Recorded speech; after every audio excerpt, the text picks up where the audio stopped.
Back in January of 2023, I got this big, gorgeous Begonia Cachuma, and I fell in love with it. The massive leaves, the furry stems. It is just such a cool plant.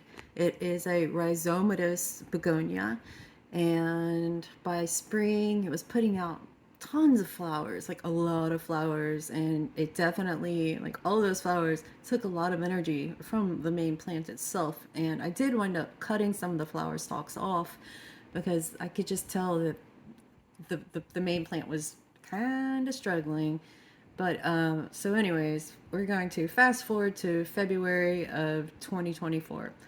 And that's after a really long hot summer and a cold winter. I brought it indoors for the summer and the winter, and I didn't water it enough, and it just got really sad. Just look at it.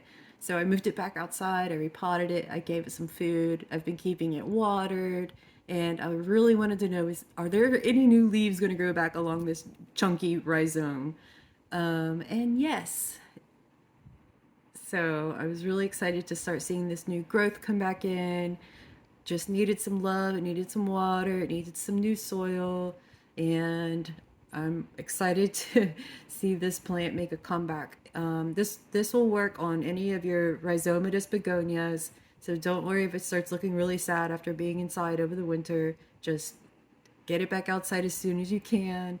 Make sure it's nice and warm, and give it some love and new soil and lots of water. I love these leaves so much.